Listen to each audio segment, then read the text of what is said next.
Well, joining me now is Dr. Lee Erlendson of Rancho Mirage Pain Associates to shed some light on neuromodulation and what that actually is. How are you? Very good, Brian. Nice to see you. Very good. We'll get to this in a minute, but for the folks and for myself, what is neuromodulation? Neuromodulation is modifying pain signals by either electricity or drugs. And in its basic sense, we are always doing neuromodulation. We're taking a Vicodin, we're taking a gabapentin for nerve pain, we're taking an antidepressant. That is modifying the nervous system to some degree. I mean, even Advil, right? Yeah, and even Advil. But with pain management physicians, they refer to neuromodulation as modifying the pain signal before it gets to the brain with either electricity or with small doses of spinal drugs. Okay.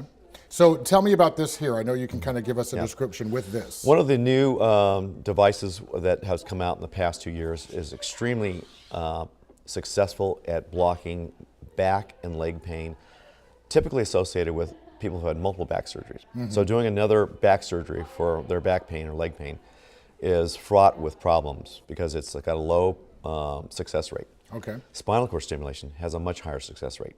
And this new product out now, put out by Nevro company, is high frequency, and nobody has that. High frequency is a 10 kilohertz, so there's 10,000 impulses per second that the spinal cord receives as a signal. And through a battery, a generator, and the wires, and typically the epidural wires are in the safe place in the spine above where your back pain or your leg pain is. Okay. And they block the signal through this electrical stimulation. So. Okay. With electrical stimulation, or spinal cord stimulation, what it's called, you have epidural leads, and they are communicating and blocking the pain with precisely delivered doses of electricity rather than drugs.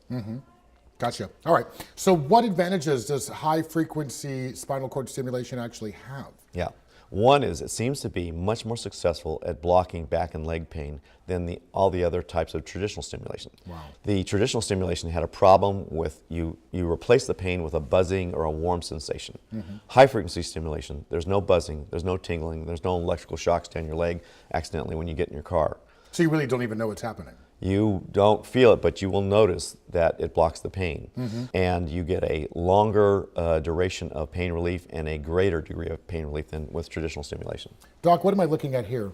This is a picture, a fluoroscopic picture of a doctor putting the epidural leads to place these leads in the spinal cord, typically at the thoracic 8, 9, and 10 levels, just above the low back. Okay. And those little black contacts will communicate with the spinal cord, typically the dorsal horn, and change and modify the pain signal as it's coming up. Interesting, it won't change acute pain. So if you break your leg, you'll feel that. You stub your toe, you'll feel that. But if you have chronic pain from your back and leg, it will block that signal. That's amazing. Wow. Technology. Okay. It's fascinating. Again, the beauty of stimulation is no drugs. Yeah. No drugs involved. So what are pain pumps? Take a quick second to tell me about that. Pain pumps, typically, here's a Medtronic pain pump, and what is highly successful is for people who have had previous back surgery and have failed stimulation, but very commonly for patients with cancer pain.